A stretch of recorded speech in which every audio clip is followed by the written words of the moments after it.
ይሄንን ሰበር ዜና ሰምታችኋል? የጀመሩትን ወሲብ አቋርጠው በእውነት አመራር ሆኜ በዚህ ሰዓት እዚህ መገኘቴን የጠላሁበት ወቅት እና ምክንያቱም እስካሁን ድረስ በማይገባኝ ምክንያት አልጋ ላይ ስገላበጥ ከቆየሁ በኋላ ለሰዓታት ያለማቋረጥ ያለቀስኩበት ወቅት ነበር።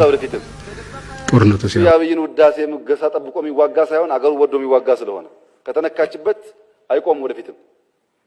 አንድ ታሪክ አለ ብዙ የሚያናድደኝ ቡዳ ነው በእውነት ያለው።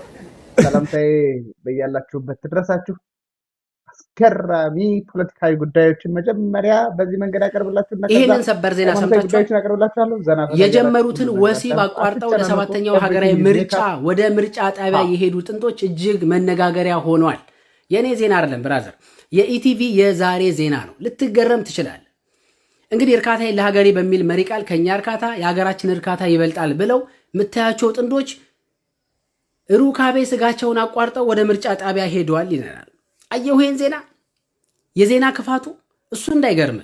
ይሄ የምትመለከተው ደግሞ ወንድማችን አፋር ክልል ውስጥ ነው። 2 እጆች የሉትም ግን ምርጫ መርጧል ይላል። እንግዲህ ጣቱን ይዘው ያጠቆሩለት ፍሬው ላይ ይሁን ፍራፍሬው ላይ ይሁን ምንም የምናውቀው ነገር የለም። የዛሬው የኢቲቪ እና የፋና በተለይ የመንግስት ሚዲያዎች ዜና ግን ፍጹም አራስ ቤት ከመሽተቱ አልፎ ልጅ በልጅ አድርጎታል የምርጫ ድንኳኑን። ያንዳንዱ የምርጫ ጣቢያ ላይ አንዳንድ ፓስተሮች ተገኝተው የፈውስም አገልግሎት ሲሰጡ እንደነበረ ደርሰንበታል።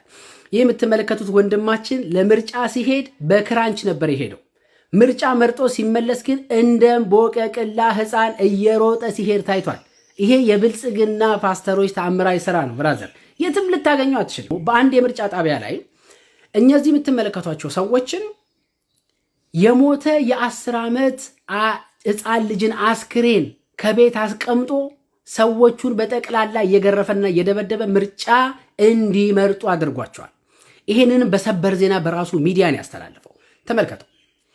እንዲህ አይነት የረከሰ ብልጽግና ነው ያለው ዛሬ። የረከሰ እንዳለ ዛሬ የምርጫ ጣቢያዎችን በአራስ ቤት ከማድረጉ የተነሳ የምትመለከቷቸው ምስሎች በቃ ለቁጥር ያዳግታሉ።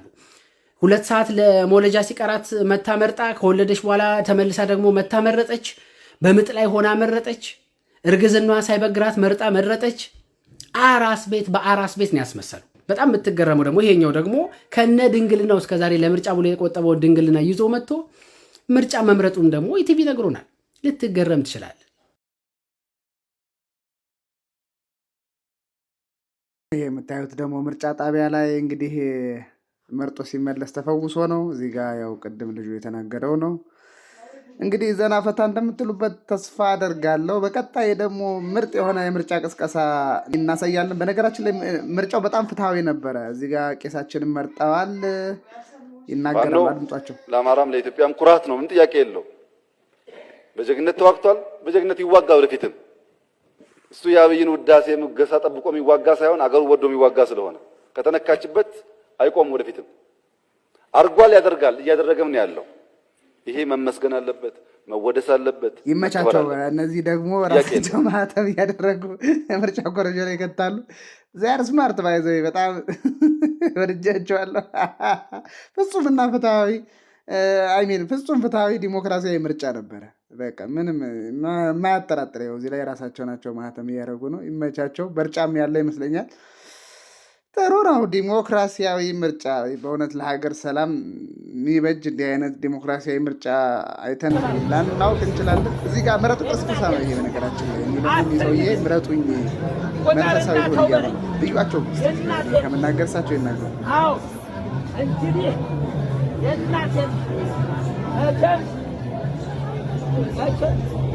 እንግዲህ እኔ በ5 ዓመት የመጣሁባችሁ መጥቻ አላውቅም።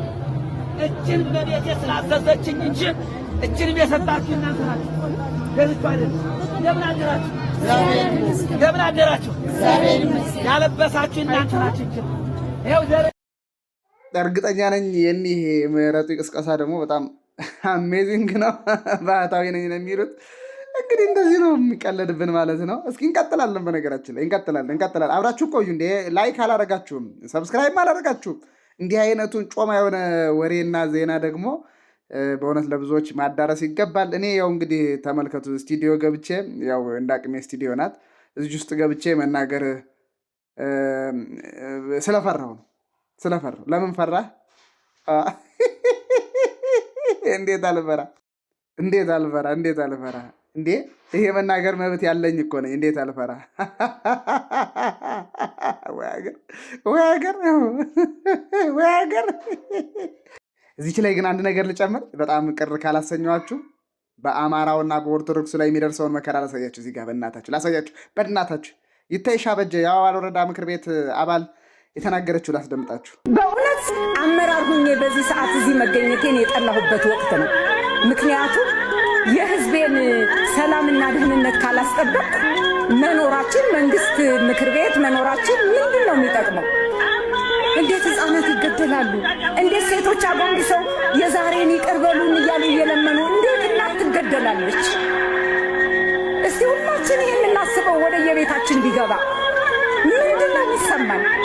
መንግስት ምንድን ነው የሚሰራው? በህገ መንግስት የተሰጠው እኮ የመንግስት ስልጣን የህዝቡን ልማት፣ እድገት፣ ብልጽግና ምናምን ከህዝብ ደህንነት በኋላ ነው የሚመጣ። ለመሬቱ አይደለም እኮ ብልጽግና ለህዝብ ነው። ህዝብ ደግሞ ሲኖር ነው መጀመሪያ ወጥቶ መግባት ሲችል። እስኪ አስቡት ተኝቶ እነሳለሁ ብሎ ሰው እየተጨነቀ እየተኛ። ስለዚህ የህዝብን ደህንነት የማናረጋግጥ ከሆነ መኖራችንን ምንም ፋይዳ። እንግዲህ እንደዚህ እንቅጫን ተናግራ ነበረ። በነገራችን ላይ የኔ አካባቢ ሰው ናት። የአንድ አካባቢ ልጆች ነን። አንድ አካባቢ የተወለድን ነው። እንግዲህ ይህች ሴትዮ ትኑር አትኑር አላውቅም። በርካታ እውነት የተናገሩ የአማራ ተወላጆች ምክር ቤት ላይ የነበሩ ፖለቲከኞች ምናምን አሁን የት እንዳሉ አይታወቅም። ገሚሶቹ ታስረዋል።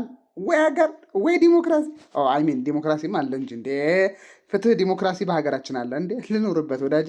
ኤኒዌይ እንደዚህ እየሆነ ነው ያለው ለማለት ያክል ነው። አይበቃንም ወይ? ወደ ሃይማኖታዊ ጉዳይ አንገባም ወይ? 7 ደቂቃ ከ11 ሰከንድ ምናምን ከ13 ሰከንድ ፖለቲካ ወራን። አሁን ደግሞ ወደ ሃይማኖታዊ ጉዳይ እንግባ። አይ ቲንክ ትታችሁኝ አትሄዱ። እስከ መጨረሻው አብራችሁኝ ቆዩ። የሐዋርያን አበው የሊቃውንተ ክርስቲያን ልጆች አፍስት ሰለባ ነህ እያሉ ለራሳቸው ተከታይ በማድረግ አይምሮውን በመሸበር የቤተክርስቲያኒቱን ድምፅ እንዳይሰሙ፣ የሊቃውንተ ቤተክርስቲያንን አስተምህሮ እንዳይሰሙ፣ እንዳያዳምጡ፣ መጻሕፍትን እንዳያገላብጡ፣ በትክክለኛ መንገድ እንዳይጓዙ፣ ጋኔን አለብህ እንዲህ አለብህ እያሉ ስለ ራሳቸው እየሰበኩ ምዕመኑን ወደ ከፍተኛ ችግርና እንግልት ውስጥ እየከተቱ ያሉ ሐሰተኛ መምህራንን አጋልጣለሁ። ሁለቱን አጋልጣለሁ። ዋናዎቹን ባህታዊ ነኝ የሚለውንና አጥማቂ ነኝ የሚለውን። እስከ መጨረሻ አብራችሁ ቆዩ። በትክክል ለኦርቶዶክሳዊ ቤተክርስቲያን የምትቆጩ ኦርቶዶክሳውያን እንዲህ አይነት ሐሳብ ይዘው የሚመጡ ሰዎችን ማበረታታት ይጠበቅባቸዋል። እንደምታውቁት በጣም አደገኞች ናቸው እነዚህ ሰዎች። በገንዘብ የተደራጁ ናቸው። በጣም በርካታ ተከታይ ያላቸው። ልፋታችን ድካማችን ጫፍ እንዲደርስ እገዛችሁ ያስፈልገናል። ሐሳባችን ብዙዎች ዘንድ ደርሶ የብዙዎችን ችግር እንዲቀፍ፣ በተለይ ቪክቲማይዝድ የሆኑትን በተለይ በመንፈስ ተጠቂነን የሚሉትን እነሱን ካሉበት አጉል አስተሳሰብ አውጥተን ወደ ኦርቶዶክሳዊ እሳቤ እንድንከት ሚዲያችንም ከፍ ብሎ ሊቃውንተ ቤተክርስቲያንን ጋብዘን የቤተክርስቲያኒቱን ድምፅ የምናስተጋባበትን መንገድ ሁሉ እንድንቀይስ እገዛችሁ ያስፈልገናል። እገዛችሁ ላይክ በማድረግ ሰብስክራይብ በማድረግ ለበርካታ ሰዎች በማድረስ በዚህ ሁሉ መሆን አለበት። የምታግዙን ያገዛችሁን እጅግ በጣም አድርገን እናመሰግናችኋለን። እቀጥላለሁ። እኔ ገብረስላሴ ለአንዲት ኦርቶዶክሳዊት ቤተክርስቲያን ድምፅ ለመሆን እንጂ የግለሰቦችን ስም ያለ ስራቸው በሐሰት ለመክሰስ እንዳይደለ እንድትገነዘቡልኝ። ኃጢአታቸውን እየገለጥኩ አይደለም። ብዙዎቹ እንደሚሉት እናንተ የእነሱን ኃጢአት እንዴት ትገልጣላችሁ? እንዴት የራሳችን ኃጢአት እንዴት አታዩ? ምናምን እንደሚሉት አይደለም። ኃጢአታቸውን አይደለም የምንገልጠው፣ የስህተት አስተምሯቸውን ነው የምንገልጠው። የራሳቸውን የግል ኃጢአታቸውን ሳይሆን የስህተት አስተምሯቸውን ነው። በሐሳብ ነው እየሞገትን ያለ ነው። አስተምሯቸው ትክክል ነው የሚል ሰው ካለ በሐሳብ መጥቶ ሊሞግተን ይችላል። ስም አታጥፉ። እኔ ገብረስላሴ ከኦርቶዶክሳዊት ቤተክርስቲያን አስተምሮ ውጭ የሆኑትን ነው ትክክል አይደሉም ብዬ እየወቀስኩ ያለው። እኔ ለምናገረው ንግግሬ ማስረጃ ማቅረብ እችላለሁ። እነዚህ እናንተ መምህር ናቸው ያላችኋቸው እነ ግርማ ወንድሙ ባህታዊ ነው ያላችሁት ርዕሰ ባህታዊ ነኝ ያለው ሰው ለሚናገረው ንግግር ማስረጃ ከየትም ሊያመጣ አይችልም። ከራሳቸው ከህሊናቸው ከስጋዊ ፍላጎታቸው አፍልቀው ነው ይህንን ህዝብ ወዳልሆነ አስተሳሰብ እያስገቡት ያለው ማለት። እይታችን ኦርቶዶክሳዊ እይታ መሆን አለበት። እይታችን መነጽራችን ኦርቶዶክሳዊ መሆን አለበት። በኦርቶዶክሳዊ ሚዛን ነው መመዘን ያለበት። የመምህር ግርማ ትምህርት መመዘን ያለበት በኦርቶዶክሳዊ አስተምህሮ ነው፣ በሊቃውንተ ቤተክርስቲያን አስተምህሮ ነው። የርዕሰ ባህታዊ አባ ዮሐንስ አካሄድ ህይወት መመዘን ያለበት በኦርቶዶክሳዊ የምንኩስና ህይወት፣ በኦርቶዶክሳዊ የብህትና ህይወት ነው መመዘን ያለበት። ይህ ሁሉ የመሳሰለ ነገር ነው። ዛሬ እነዚህ ሁለቱ ቀንደኛ የቤተክርስቲያን ጠላት የቤተክርስቲያን የሐሰት መምህራን ያስተማሯቸውን ቀንጨብ አድርጌ አሳያቸዋለሁ። እንዲህ አይነት አስተምህሮ በኢትዮጵያ ኦርቶዶክስ ተዋሕዶ ቤተክርስቲያን የለም። ተጋበዙልኝ። የሚያናድደኝ ቡዳ ነው በእውነት በጎመን ነው የሚቀናው። ጮማ ስትቆርጥ ካየ ይበሳጫል። በወደቀ ነገር የሚቀና መንፈስ ነው። አደግ ምቀኛ ነው። ምቀኛ ቡዳ ነው። ይሄ የነጩ ቡዳ ግን እንድትበላ ይፈልጋል። ችግር የለበትም። እንድትለብስም ችግር የለበትም። ተደባትን እድል ማርያም መርጣለች። ማርያም ባለሽቷ አንቱ ሸታ ብሎ መለሰላት። የማይወሰድ እድል ብሏል ባለቤቱ። ስለ እድል ሲያጠና የነበረው ኢየሱስ ክርስቶስ ራሱ እድል ሆኖ መጣ። ቃል የነበረው ኢየሱስ ክርስቶስ በስጋ ተገልጦ በዳዊት ከተማ ተወለደ። ስለ እድል ያጠና የነበረው ኢየሱስ ክርስቶስ አለ ማለት ነው። እድል ሆኖ መጣ። ስለ እድል ያጠና ነበር። እድል ማለት መጀመሪያ ምንድን ነው? በነገራችን ላይ በቅዳሴ አትናቴዎስ ይሄ ሰውዬ ቄስ ስላልሆነ አያውቀውም። በቅዳሴ አትናቴዎስ ምን ይላል? እድል ማለት የተስሎተ መልክ የሚሳልበት የ40 ቀን እድል የሚባለው ማለት ነው። ከሩካቤ በኋላ የሴትና የወንድ ዘር ተገናኝቶ ሁለቱ የሚፈጥሩት ሰው መሆን ማለት ነው።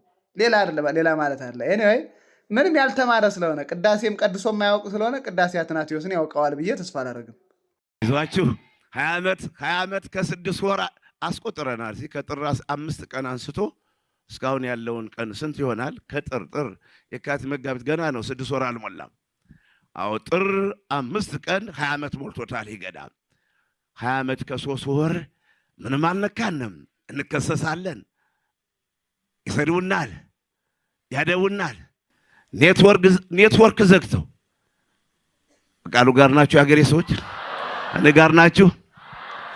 አንድ ጊዜ ሙሉ ስብከቱን ስለ ራሱ ነው የሚናገረው። ስለ ራሱ ታሪክ ነው፣ ስለ ራሱ ቅድስና ነው። አስደምጣችኋለሁ ወደፊት እና ስለ ራሱ ታሪክ እየተናገረ ከቃሉ ጋር ናችሁ። ከየትኛው ቃል? ከማን ቃል? ኤኒዌይ ስለ ራሱ ነው የሚናገር። እኔ ቅዱስ ነኝ ምናምን ነው የሚለው። በነገራችን ቅዱስ ነኝ እንደኔ አይነት ሰው ወደፊት አይመጣም ይላል ቃል በቃል። የጥላቻ አይደለም። አስደምጣችኋለሁ፣ ማስረጃ አምጥቻለሁ። ታደምጡታላችሁ። ስሙት። እኔ ካሁን በኋላ አልናገርም፣ እናንተ ታዳምጡታላችሁ። በቃ አልነበረም ወደፊትም አይመጣም ነው የሚል። ስሙት። ብርና ወርቅ ስጡኝ አለንም፣ መከሬን ግን ለህዝቡ ለትውልዱ ንገሩልኝ። እኔ በረሃ ነው ያለሁት፣ ከተማ አይደለሁም። ካህናት የሚያስተዳድሩትን ደብር አይደለም የቀማኋቸው። ብቻዬን ነው በረሃ ገብቼ ያቀናሁት። በአንድ ወረዳ ውስጥ 5 ቤተክርስቲያን ነው ደረ ወረዳ የሰራሁት። አሁን ደግሞ ጎጃም ገብቼ ይኸው በህዳር ተጀምሮ አሁን ቆርቆሮ ልንመታ ነው። ትላንት ቆርቆሮ ሲሸከም ያያችሁኝ አይደለም? አሁን ልንገራችሁ። ሰሞኑን እንዲህ ማለት እንዳቃተኝ ያያችሁ መስለኛል አይደል? ትላንት ቆርቆሮ ሲሸከም አንገቴን ሰብሮኝ ነው። አሁን ከዳንኩ በኋላ ልንገራችሁ። ምናልባት ግን በዛው የቀጠለ እንደው ሞትስ ቢመጣ ብዬ ነበር፣ ሸፋፍኛው ነበር። ትላንት ሲሸከም ካሌ ላይ እኔ ቆርቆሮ ቀላል መስሎኛል። እንደው ዝም ብሎ በላይ ላይ ሲጭኑት ተሰብሬ ነበር። አሁን ድኛለሁ። ለመዞር እያቃተኝ ነበር። እንዲህ ለሀገሬ ክብር እንዲህ የምቆም ማዘዝ ሲችል ነው የተሸከምኩት። የመጨረሻውን ለቤተ ክርስቲያን የሚገባውን ቆርቆሮ ነው። እኔ ተሸከም ብዬ ማዘዝ አይደለም፣ ሰርቶ ማሳየት ስላለብኝ አሁን ደህና ነኝ። ያዞሬ ስለሆነ ነው። እዚህ ላይ ብጥስስ አለ፣ ጭጭጭጭ አለ አንገቴ። በጣም እንዲህ ሲጭሉብኝ በኋላ በመንፈስ ቅዱስ ግን ራስ የተሸከምኩትና ወሰዱ። አኖርኩት። ሰው ሳያግዘኝ ወስጄ አኖርኩት። አሁን ይሄ ተሰብሮ ነበር ይሰማኛል። በአንድ ቀን መዳኔ ተመስገን ነው። እነዚህ እናንተ ቢሆን አምቡላንስ አምጡ ነበር የምትሉ። እኔ ያለ አምቡላንስ ነው ይኸውልህ ስብከቴ አገልግሎት ያልተቋረጠ። አዎ ቢወጋኝም ቢሰማኝም አለውና ምን አባቱን አፈር ለሚበላው ሰውነት እንዲህ አይነት መንፈሳዊ ጀግና ለልጆችሽ ንገሪ፣ ለእህቶችሽ ንገሪ። ድግማ አታገኙ። እንዲህ አይነት ሰርቶ የሚያሰራ ቃጭል የሚያቃጭል ልመና ይሄን ትውልድ ይሄንን ድሃ ሕዝብ የሚበዘብስ ነው የምናውቀው። ይሄን ድሃ ሰብስቦ የሚያበላ የሚመግብ አይቻለውቅም ነው የራሴ። ወደድክም ጠላህም ከኔ በቀር እንደዚህ በጎ ስራ የሚሰራ ሰው የለም እያሉ ነው። ከዚህ በላይ ምን አይነት ማስረጃ እንደምናቀርብ አላውቅም። አመሰግናለሁ። እና ይህን የመሳሰለ ስህተት አስተምሮ ያላቸው ሰዎች ናቸው። እስከ መጨረሻው ድረስ አብራችሁ ስለቆያችሁ እጅግ በጣም አድርጌ አመሰግናለሁ። ከነዚህ ከሐሰተኛ መምህራን ራሳችንን እንጠብቅ። ህዝቡ ወደ እነዚህ ሰዎች ያለው ዝንባሌ እንዲቀንስ ሁላችንም የበኩላችን አስተዋጽኦ እናድርግ። ሰላም።